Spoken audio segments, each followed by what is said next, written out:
지금 이 오후 시간에는 열왕기의 상에 대한 말씀을 함께 나누고 있습니다.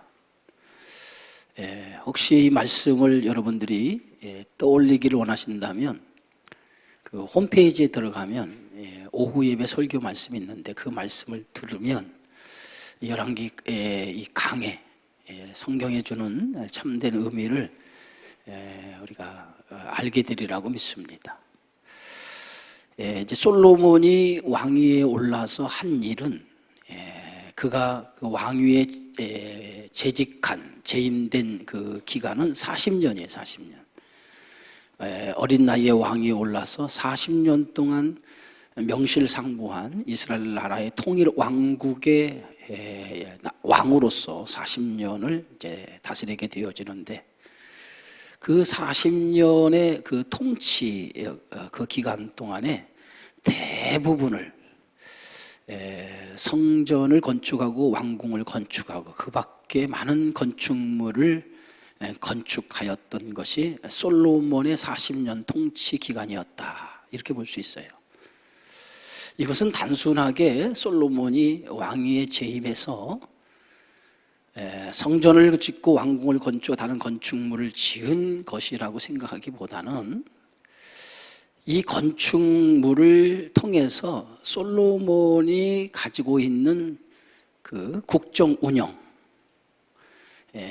솔로몬 왕의 통치 철학, 그것이 어디에 기반되어져 있느냐라고 하는 것을 보여주는 것이라고 이렇게 생각해 볼 수 있어요.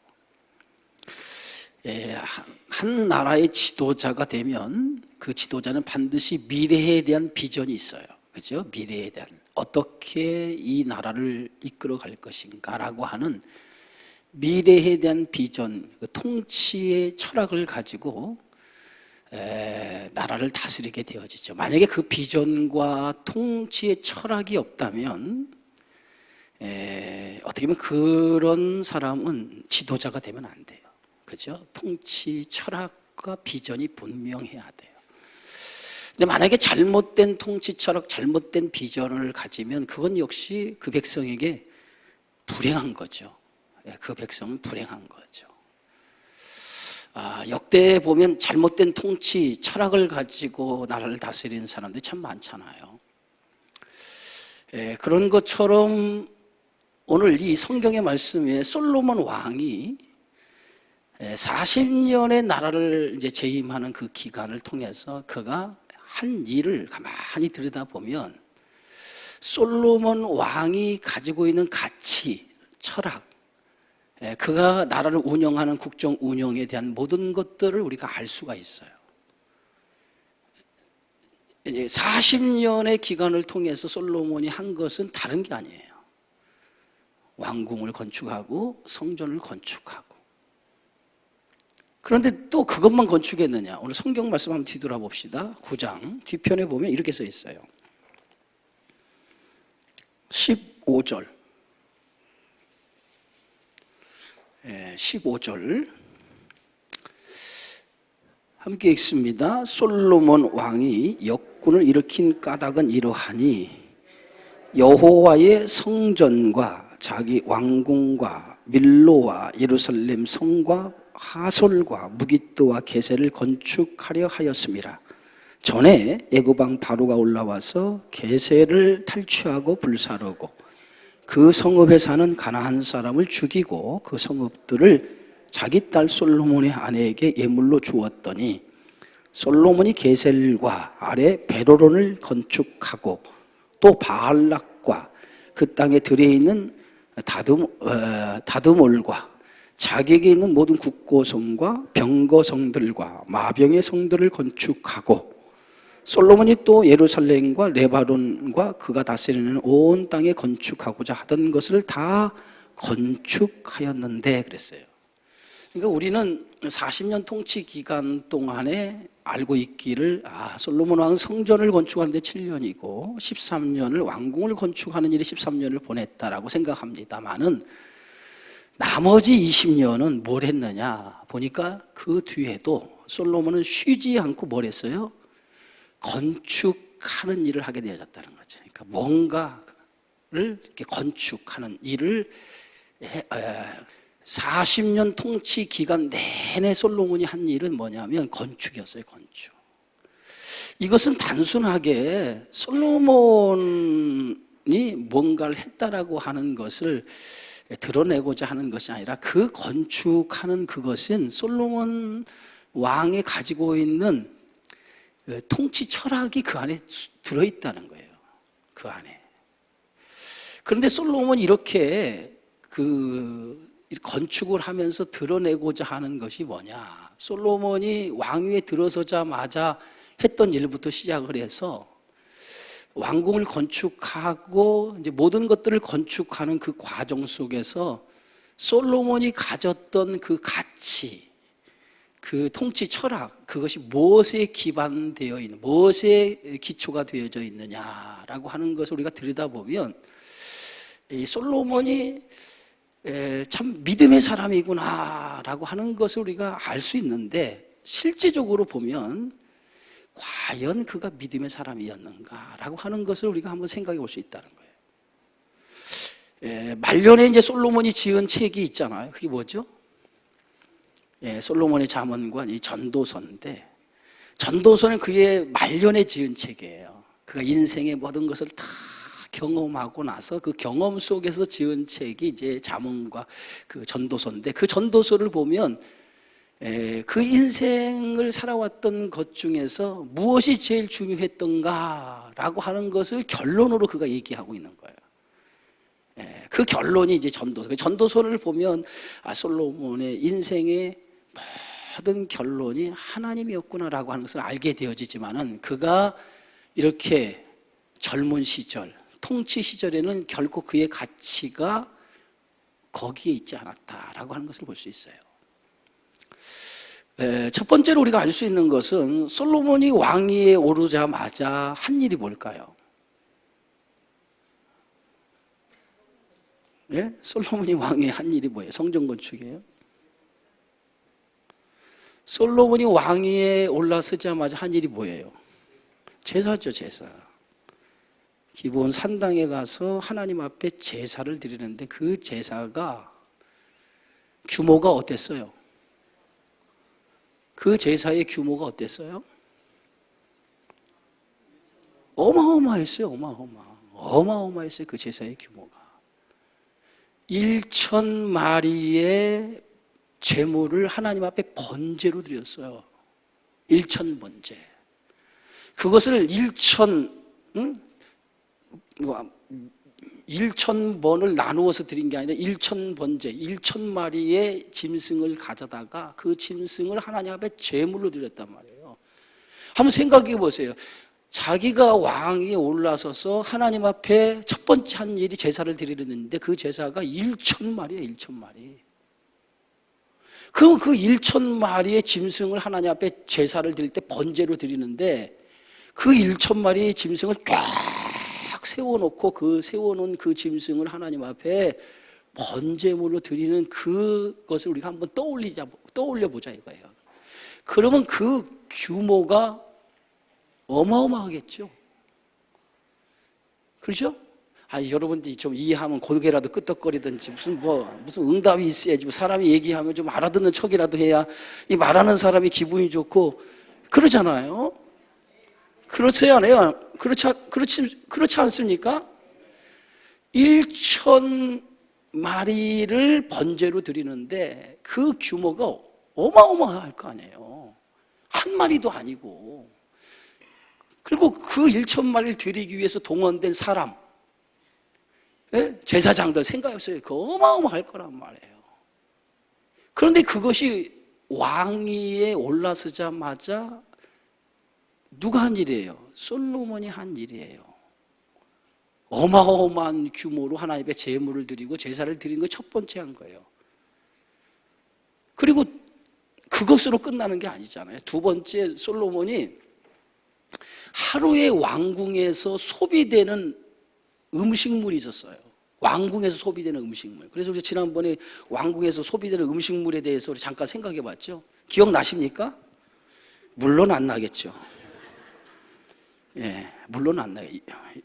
열왕기상 4장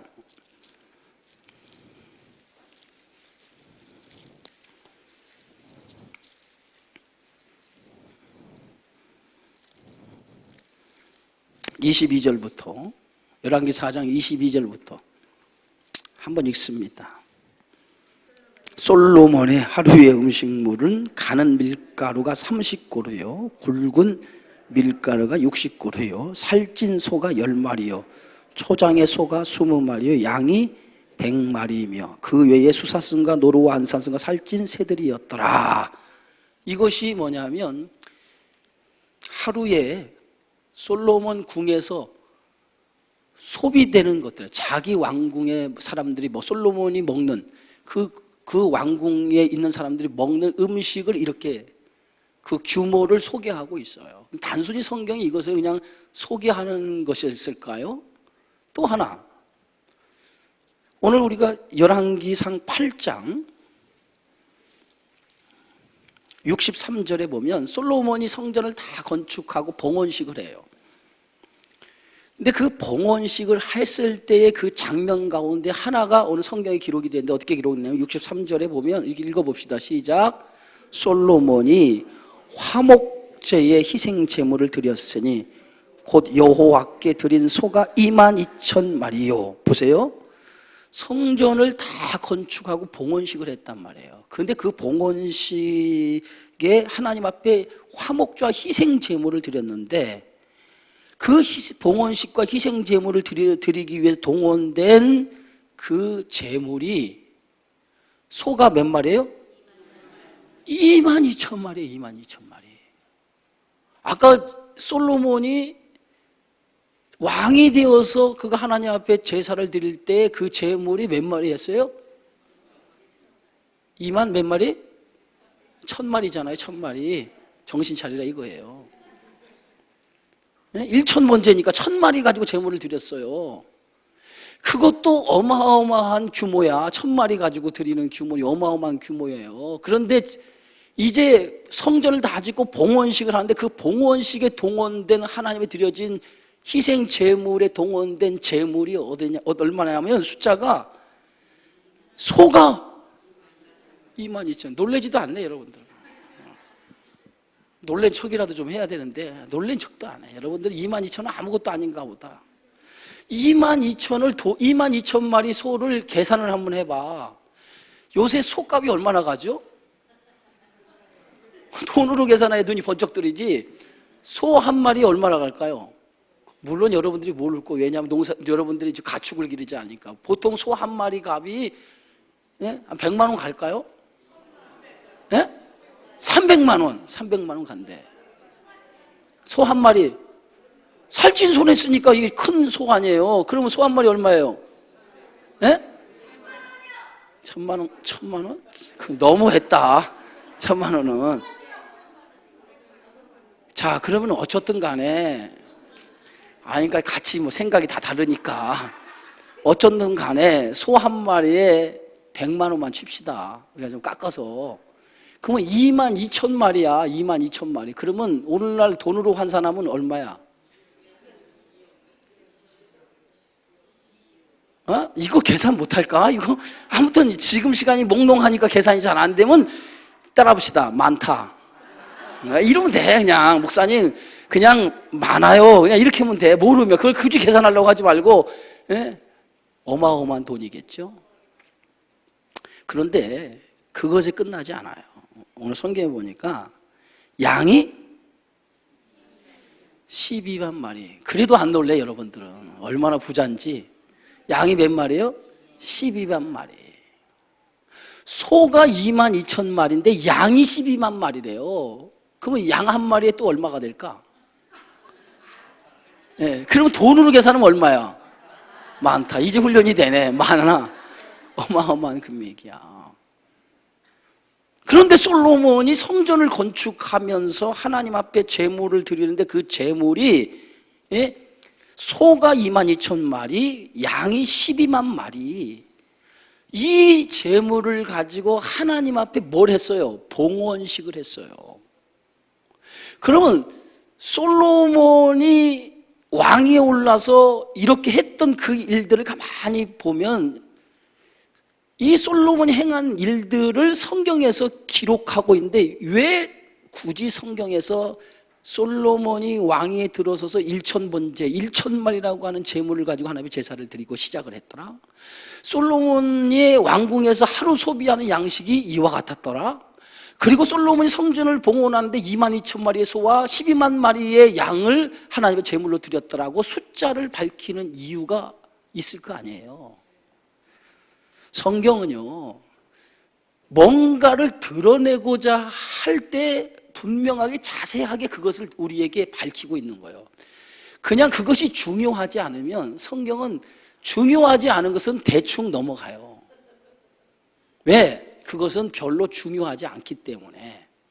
성경의 역사적인 사실이 다 기록된 게 아니고 성경의 역사적인 사실 가운데 특별히 중요한 것만 기록이 되어져 있는데, 솔로몬의 통치의 기간 동안 있었던 일 가운데 특별히 이 숫자에 대해 민감하게 이렇게 규모에 대해서 기록하고 있는 것은 무엇을 드러내고자 이렇게 자세하게 제물을 이렇게 드렸고 그들이 하루에 소비된 양식이 이렇게 되었거라고 하는 것을 밝히고 있었을까라고 하는 거예요. 여러분들은 그냥 그것을 우리가 좀 알아듣기 쉽게 하기 위해서 이렇게 했다라고 생각하는데 그게 아니고, 그 안에는 뭔가 이 저자가 이 열왕기를 통해서 왕들의 그 정치 철학, 그가 가지고 있는 그 가치를 드러내고자 이렇게 그의 통치 기간에 있었던 얘기들을 드러내는 거예요. 그런데 유난히도 솔로몬의 통치 기간 동안에 드러냈던 이야기 가운데 하나가 뭐냐면 어마어마한 뭐예요? 크기. 그죠? 어마어마한 크기의 제사. 그리고 뭐예요? 그 크기에 뭐가 있어요? 어마어마한 양들의 제물에 동원된 뭐? 숫자. 그렇죠? 크기, 숫자, 그리고 뭐예요? 규모. 보여요, 안 보여요? 이야, 어마어마하다. 숫자가 어마어마하고, 이야, 돈이 얼마야? 어휴, 돈이 얼마야? 우리 같으면 뭐야? 그렇게 제사를 드릴 필요가 있을까라고 생각하니 어마어마. 크기와 그 규모를 우리에게 보여주고 있는 거예요. 이것은 성경 기자가 단순하게 그 숫자를 우리에게 몇 마리 양을 드려서 솔로몬이 하나님의 제사를 드렸다라고 하는 것을 지금 얘기하고자 하는 것이 아니라, 그 규모와 숫자를 통해서 우리에게 지금 드러내고자 하는 것은 솔로몬의 왕이 가지고 있는 통치 철학이 어디에 근거가 되고 어디에 기반이 되어져 있는가, 그것을 지금 우리에게 보여주는 거예요. 그것을 우리에게 드러내고자 하는 거예요. 이해가 됩니까? 그러면 솔로몬이 지금 나라를, 국정을 운영하고 있는 통치의 그 기초, 기반을 지금 어디에 두고 있다는 거예요? 제가 여기까지 얘기했잖아요. 그러면 여러분들이 좀 이제 대답할 차례가 됐잖아요. 그러면 솔로몬이 통치의 기반을 지금 어디에 두었다는 거예요? 어디에 두었어요? 제가 얘기했잖아요, 지금까지. 유난히도, 다시 얘기합니다. 유난히도 성경 기자가 지금 솔로몬의 40년 통치 기간에 대한 이야기를 하면서 건축에 대한 이야기를 드러냈고, 그리고 그 건축에 대한 이야기를 드러내면서, 그리고 그 가운데 통치 시작부터 어마어마한 규모의 하나님 제사 드리는 모습과 어마어마한 양식이 하루에 소비되는 것과 또 성전을 봉헌하고서 어마어마한 가축을 하나님 앞에 제물로 드렸다고 하는 것을 일일이 밝혔단 말이에요. 그것을 왜 이렇게 그 성경 기자가 드러냈냐 이거예요. 왜? 이것은 솔로몬의 통치의 철학이 어디에 있는가라고 하는 것을 성경 기자가 드러내고 싶은 거예요. 의도성이라고 하죠, 의도. 그가, 성경 기자가 가지고 있는 의도가 뭐냐? 솔로몬 시대에 솔로몬 왕이 가졌던 국정의 운영과 그가 가지고 있는 철학이 어디에 기반이 되어져 있는가? 그것을 드러내고자 했다는 거예요. 제가 지난 시간에 이 열왕기상을 강의하면서 솔로몬이 왕이 되자마자 그가 누구와 결혼했다고 그랬어요? 다 잊어먹었죠, 뭐. 애굽 왕 바로의 공주와 정략적인 결혼을 했다고 그랬어요.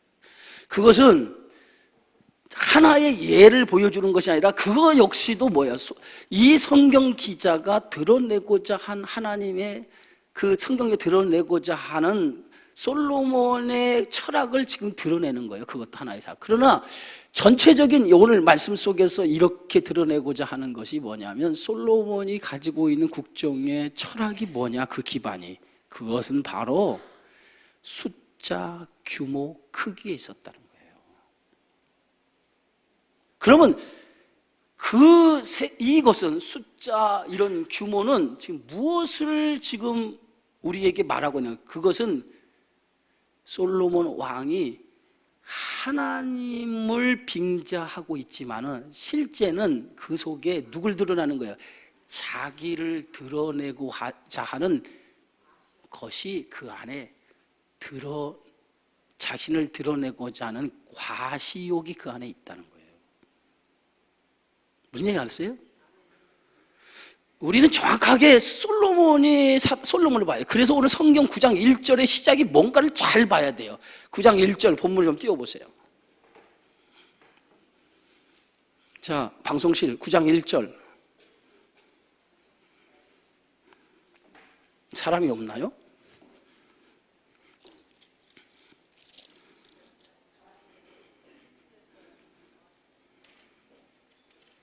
나왔어요. 우리 함께 읽읍시다. 자, 자막 보고 시작. 솔로몬이 여호와의 성전과 왕궁 건축하기를 마치며 자기가 이루기를 원하던 것을 마친 때에, 보세요. 성경에 가만히 보세요. 여러분은 이것을 그냥 지나갈지 몰라요. 지나갈지 모르는데 성경이 뭐라고 하냐면 솔로몬이 여호와의 성전과 왕궁을 건축하기를 마치며 그랬어요. 마치며. 그런데 그 마침에 그 다음이 굉장히 중요한 것을 드러내고 있어요. 자기가 이루기를 원하는 것을 마친 때. 따라합시다. 자기가 이루기를 원하던 모든 것을 마침에. 뭐가 문제예요 지금? 솔로몬이 여호와의 성전과 왕궁 건축하기를 마치며, 근데 그 일이 하나님이 원하는 것을 마치매라고 써야 돼. 정말 그 일이 하나님이 원하시는 거였다면 그렇게 해야 돼. 그런데 그것은 성경 기자가 들어보면 누가 원하는 것을 한 거야 지금? 누가 원하는 것을 한 거야? 하나님의 이름을 빌어서 자기가 원하는 것을 한 거야. 잘 생각해 봐야 돼, 여러분. 이것은 단순히 솔로몬에게만 가지고 있는 문제가 아니에요. 지금 우리들이 신앙생활을 하는 것 가운데도 하나님의 이름을 빙자해서 그것을 통해서 하나님의 이름을 빙자해서 나를 드러내고자 하는 사람들이 있다는 거예요. 마치 내가 신앙생활을 하는데 그 신앙생활이 하나님을 위해서 하는 것 같은데 그걸 들여다보면 하나님을 빙자한 것으로 나를 드러내고자 하는 신앙생활을 하는 사람들이 있다는 거예요. 잘 알아야 돼요, 우리가. 그런데 그것이 마치 착각에 빠져요. 어떤 착각? 내가 하나님의 일을 하고 있구나라고 이렇게 착각을 받는다. 내가 하나님의 일을 하고 있구나라고 착각하고 있단 말이에요. 솔로몬은 지금 뭐예요? 그 왕궁 건축과 성전 건축이 하나님이 원하시는 일인 것처럼 생각했는데 그것은 결국을 보니까 그 일의 결국이 누구를 위한 일이었어요? 누구를 위한 일이었어요?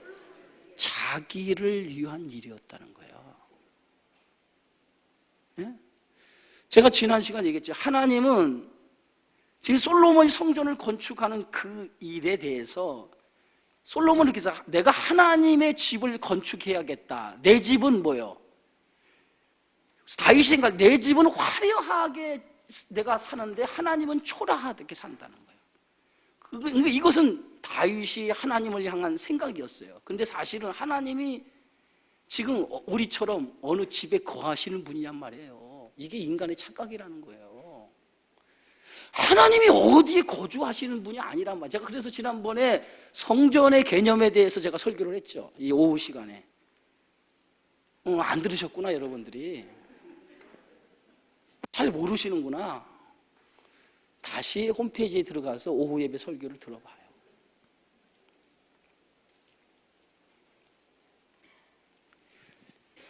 하나님은 어디 한 곳에 구속되어 계신 분이 아니에요. 이 우주 만물 전체가 누구의 집이야? 하나님이 거하실 처소예요.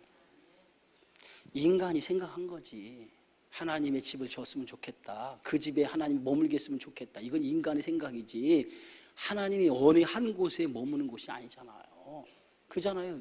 누구든지 주의 이름을 부르는 그에게 구원을 얻는 것처럼 누구든지 주의 이름을 부르는 그 자 안에 누가 계셔요? 하나님이 계시잖아요. 그래서 지금 솔로몬의 그 통치와 가치는 뭐냐면 그것을 통해서 뭐냐면 자기를 드러내고자 하는 건데 이것이 뭐냐면 솔로몬이 가지고 있는 가치관이고 솔로몬이 가지고 있는 철학이었단 말이에요. 그러니까 이것은 단순하게 무슨 논리로 접근하냐면 세상의 논리로 접근했다는 거예요. 우리가 신앙생활을 하다 보면 이 교회가 갖는 함정이 있어요. 교회가 가져야 될 함정. 교회가 갖는 함정이 뭐예요? 교회가 갖는 함정이 뭐겠어요? 권사님 뭐라고 생각하세요? 교회가 갖는 함정. 참 목사님 내가 앞에 앉았더니 어려운 질문을 하네. 여러분, 오늘날 교회가 갖는 함정 가운데 하나가 솔로몬이 가지고 있는 가치에 대한 함정을 가지고 있어요. 여러분도 똑같이 가지고 있어요. 행복의 가치를 어디에 두고 있냐면 크기 숫자에 두고 있어요. 얼마나 많이 가졌느냐? 얼마나 많이 가졌느냐? 얼마나 내가 다른 사람보다 크냐? 여기에 행복의 가치를 거기에 두고 있어요. 가치관의 사람들이. 그리고 그것이 크고 많이 가져야만이 행복하다고 하는 생각을 가지고 있단 말이에요. 이게 무슨 가치예요? 이게 바알이라고 하는 우상을 섬기는 사람들의 가치가 다 뭐냐면 보여지는 것을 가치로 여기는 거예요. 근데 그것이 오늘 여러분들에게만 있는 게 아니에요. 여러분들이 가지고 있는 사고가 아니라 오늘날 교회가 가지고 있는 사고도 세상의 가치를 따라간단 말이에요. 그래서 오늘날 교회가 자꾸 뭘 지향하느냐 하면 세상 사람들에게 보여지려고 해요. 자꾸 뭔가를 보여줘야 된다는 거예요. 뭘 보여줘요? 뭘 보여줘야 돼? 크게 아름답게 성전을 지어서 세상 사람들을 보게 하는 거예요. 그게 중세 시대의 교회를 크게 짓는 모습이었어요. 화려하고 멋있게. 한국에도 바람 불었죠. 누구보다 크게 져야 되느냐. 교회는 크고 크게 짓고 보자. 그런데 거기에 끝나지 않아요. 오늘날 교회의 가치로 듣냐면 많이 모여야 된다는 거예요. 얼마나 많은 사람들 끌어들여요, 교회를. 여기에는 생명을 구원하는 것이 목적이 아니라 믿는 사람은 교회로 끌어들이면 돼. 저기 교회가 있다면 우리 교회 끌어들이고 우리 교회만 채우면 되는 거예요. 이 가치가 무슨 가치인지 알아요? 세상의 경제적인 논리에 접근하는 가치. 나만 잘 되면 된다. 나만 잘 되면 되고 내가 행복하면 된다라고 하는 생각을 가지고 있는 거예요. 그것이 오늘 한국 교회를 병들게 하고 있고 그것이 그리스도가 원하는 가치를 붙들지 못하는 교회의 모습이에요. 참된 교회가 가져야 될 가치는 거기에 있는 게 아니에요. 어떤 숫자나 규모에 있는 게 아니란 말이에요. 정말 그리스도가 원하는 교회라고 하는 교회의 상과 성도가 가져야 될 가치는 그거에 있는 거 아니에요. 오늘 솔로몬에게 분명하게 하나님이 말씀하시는 말씀이 있어요. 가치를 어디에 두고 살아야 되느냐? 예? 너희의 삶의 가치를 어디에 두고 살아야 되느냐? 교회가 붙들어야 될 가치가 어디에 있느냐? 이것을 성경은 분명하게 솔로몬에게 가르쳐주고 있으면서 동시에 우리에게 얘기하고 있어요. 그것이 어디에 써있냐? 오늘 자 3절부터 봅시다. 이제 성경. 자, 보세요. 자 9장 3절부터 읽습니다. 이제 성경을 보세요. 성경 보세요. 다시 여호와께서 그에게 이르시되 내 기도와 내가 내 앞에서 간구한 바를 내가 들었은즉 나는 내가 건축한 이 성전을 거룩하게 구별하여 내 이름을 영원히 그곳에 두며 내 눈길과 내 마음이 항상 거기에 있으니. 오늘 성전을 건축하고 봉헌하고 난 다음에 하나님께서 나타나서 뭐라 하냐? 내가 내 기도와 내가 내 앞에 간구한 바를 내가 들었다 그랬어요. 그리고 나는 내가 건축한 이 성전을 거룩하게 구별하겠다고 그랬어요. 그런데 내 이름을 영원히 그곳에 두며 내 눈길과 마음이 항상 거기에 두겠다고, 성전 안에 두겠다고 그랬어요. 그런데 조건이 있어요. 그 조건이 뭐냐면 4절부터예요. 뭐라고 써있냐면 내가 만일 내 아버지 다윗이 행함 같이 마음을 온전히 하고 바르게 하여 내 앞에서 행하며 내가 내게 명령한 대로 온갖 일에 순종하여 내 법도와 율례를 지키면 내가 내 아버지 다윗에게 말하기를 이스라엘의 왕이 오를 사람이 내게서 끊어지지 아니하리라 한 대로 내 이스라엘 왕위를 영원히 견고하게 하려니와. 조건이 있어요.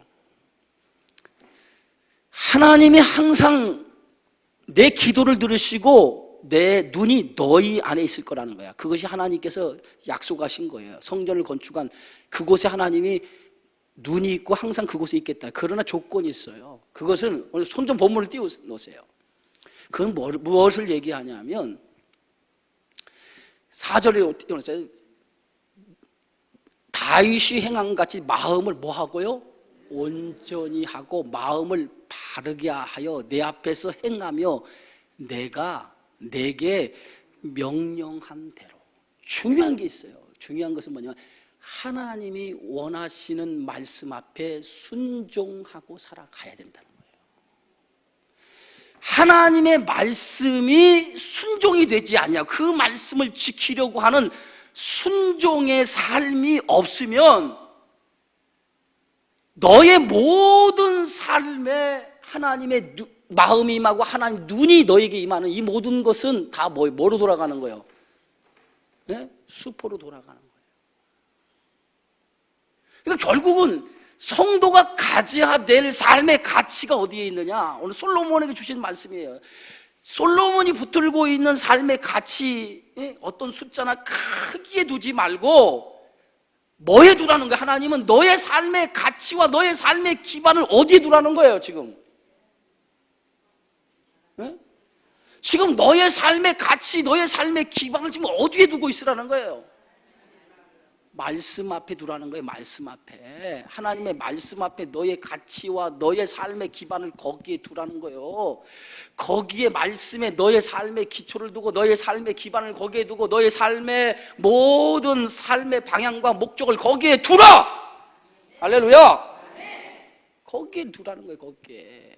어떤 세상적인 거에 거기에 가치를 두고 거기에 두고 마음을 쏟지 말고 크기나 어떤 숫자 이러한 보여지는 것에 두지 말고 오직 너희의 마음을 하나님의 말씀에 너희의 마음을 두고 그 말씀이 너의 삶의 방향이 되고 목적이 되고 그 말씀을 따라 살려고 하란 말이에요. 그 말씀대로 따라 살려고 하면 하나님께서 뭐예요? 너를 어떻게 하겠다? 그 다음에 5절 보세요. 이렇게 느려서. 응? 내 이스라엘 왕위를 영원히 뭐하게 하리라? 견고하게 하라. 너 하나로 끝나지 아니하고 너를 통해서 그 왕위를 뭐하게 하리라? 견고하게. 누구의 말씀이에요? 뭐하면? 여기 봐요. 그만 조시고. 뭐하면? 말씀에 세상의 기초에 두지 말고 하나님의 말씀에 기반에 두고 살아가면 너를 통해서 내 왕위를 영원히 견고하게 할 것이라는 거야. 이게 누구의 말씀이에요? 하나님 말. 그러면 이제 여기까지 들었어요. 자, 그러면은 질문을 던질게요. 솔로몬이 40년 통치가 끝났어. 그렇죠? 40년 통치니까 40년 통치가 끝났어. 그럼 40년 통치가 끝나고 나서 나라가 어떻게 됐어? 갈라졌죠. 갈라졌죠. 그 갈라진 나라의 단초를 제공한 게 누구예요? 나라를 분열시키는 단초를 제공한 사람이 누구예요? 솔로몬이지. 누구야? 솔로몬이 누구? 솔로몬이지. 그죠? 솔로몬이 죽을 때에 누가 왕에 오르죠? 그의 아들 르호보암이 오르게 되어질 때 누가 찾아와? 나라의 고문 원로들이 찾아와가지고 그 르호보암에게 얘기하기를 당신의 선왕, 당신 때, 아버지 때에 우리가 참 힘들었습니다. 40년 내내 우리가 한 일이라고 하는 것은 뭐 하는 일이었어요? 수많은 재물을 가지고 하나님께 드려지는 일이었고 건축하는 일이 전부였습니다.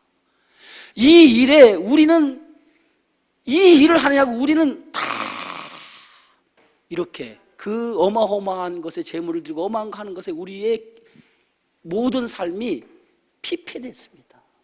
지쳤다는 거예요. 지쳤어. 이제 당신이 왕이 됐으니 이제는 제발 선왕이 했던 그 길을 걸어가지 마시고 우리를 좀 행복하고 편안하게 좀 해주십시오. 그러면 우리가 더 당신을 잘 섬겨 이 나라를 부강한 나라로 행복한 나라로 만들겠습니다. 그랬단 말이에요. 그랬더니까 르호보암이 그거 받아들였어요? 안 받아들였어요? 안 받아들였어요.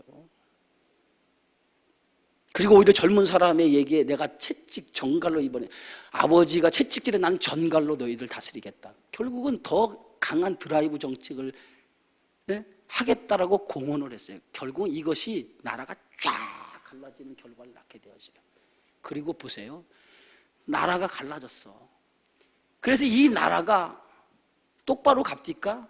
결국은 이 두 나라가 내 이스라엘 왕이가 영원히 견고하게 서리라 라고 하나님이 말씀했는데 그 말씀대로 나라가 견고하게 섰습니까? 결국 522년에 587년에 721년에 결국은 남왕국 북왕국 이스라엘은 아수르의 멸망이 되고 721년에 남왕국 유다는 587년에 어디에? 바벨론에 의해서 두 나라가 멸망이 되어지잖아요. 왕위가 끊어져 버리잖아요. 그러면은 하나님이 말씀했잖아요. 뭘 말씀했어요? 세상의 크기나 세상의 것에 의해서 나라를 다스리기보다는 어디에 서라? 어디에 서라? 하나님 말씀 위에 서면은 내가 내 인생을 보장하겠다는 거야. 내가 내 나라를 보장하겠다는 거야. 내가 내 삶을 책임져 주겠다는 거야. 아멘? 그런데 지금 우리는 어떻게 살아가고 있어요? 여러분 지금 어떻게 살아가고 있어요? 말씀 앞에 서려고 노력하십니까? 하나님의 원하는 뜻의 가치를 가지고 살려고 발버둥 치십니까? 아니면 그놈의 돈 그거에 가치를 두고 그거에 마음을 빼앗겨서 말씀을 뒷전으로 하고 하나님이 원하는 삶을 뒷전으로 하고 거기에 쫓아서 살아가고 있지 않습니까? 그리고 그렇게 살아가야 내 인생이 복이라고 생각하십니까?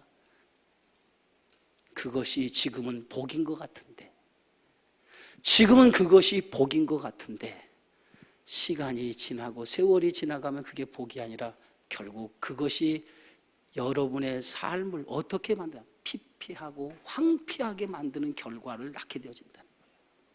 그래서 오늘 솔로몬 왕에게 보여주는 말씀이 뭐냐? 말씀 앞에 세상의 것에 기초를 두지 말고 어디에 기초를 두냐? 말씀 앞에 내 삶의 기초를 두고 그 말씀 앞에 엎드려 그 말씀을 살아내려고 노력하라는 거예요. 그 말씀을 가지고 살아내려고 노력하게 되어지면 하나님께서 그 말씀을 가지고 살아내려고 노력하는 너희들의 인생을 하나님께서 붙들어서 너의 인생을 책임져 주겠다는 거야. 그래서 내 이름을 영원히 견고하게 해주시겠다는 거예요. 그것이 우리들에게 주신 말씀이야. 오늘 이 말씀을 통해서 여러분 깨달아야 돼. 지금 우리가 가고 있는 삶의 가치가 어디에 있는가? 내가 살아가는 삶의 기반을 어디에 두고 날 깨달아야 돼. 오늘 교회가 어디에 가치를 두고 살아가고 있느냐라고 하는 것을 깨달아야 돼. 오늘 한국교회가 깨닫지 못하면 세상의 것에 휩쓸려서 거기에 가치에 매몰돼가지고 따라가는 교회가 돼서는 안 되고 하나님의 생명의 말씀 앞에 교회가 서야 돼. 그것은 뭐냐? 한 영혼을 천하보다 귀히 여기는 하나님의 마음을 가져야 돼. 교회가 예? 적으로 만들고 미워하고 이런 것이 아니라 교회의 가치는 뭐냐면 하나님의 사랑에 있는 거예요. 원수도 사랑하는 게 교회예요. 이게 그리스도인 아닙니까? 이 가치를 가져야 돼. 이 가치, 하나님의 나라. 우리는 세상의 가치의 사상을 가지면 안 돼요. 성도가 가져야 될 사상의 가치는 그리스도의 마음을 갖는 거예요. 그래서 빌립보서 2장에 너희 안에 이 마음을 품으라 곧 그리스도 예수의 마음이니 이는 근본 하나님의 본체시나 하나님과 동등됨을 취할 것으로 여기지 아니하고 오히려 자기를 비워 종의 형체를 가져 사람들과 같이 되셨으니 죽기까지 십자가에 복종하셨습니다. 이게 그리스도의 마음 아닙니까? 근데 교회가 왜 세상의 가치를 붙들고 세상의 사상에 빠져가지고 하나님의 사랑을 잃어버립니까? 원수도 하나님의 사람이에요. 사랑해야죠. 말씀 앞에 살아가야죠. 우리가 무슨 세상의 가치를 가지고 살아갑니까? 교회가 하나님의 말씀의 가치에 붙들려 살아야지 세상의 가치에 붙들려 살면 이미 교회는 세속화되는 거예요. 어떻게 살아요? 말씀, 하나님의 생명의 말씀, 그 말씀을 붙들고 살려고 발버둥 치세요. 힘들지만 그렇게 살려고 노력하세요. 그 세상의 가치가 아니라 하나님의 말씀을 붙들고 살려고 하다 보면 그 삶을 통해서 하나님의 영광이 드러나는 거예요. 너희는 이 세대를 본받지 말고 뭘 본받아요? 하나님을 본받아라. 로마서 12장 1절 2절의 말씀 아닙니까? 세대를 본받지만 하나님을 본받아 살아야 돼요. 그래서 여러분의 삶의 가치가 하나님의 말씀을 붙들고 살려고 발버둥 치다 보면 그것이 여러분의 인생을 견고하게 하나님 만들어서 여러분을 통해서 저는 그렇게 믿어요. 이 나라도 복된 나라로 만드시고 여러분의 후손도 복된 후손으로 만드시고 여러분의 인생도 복 있는 인생으로 하나님 만들어 주시리라 믿습니다. 할렐루야.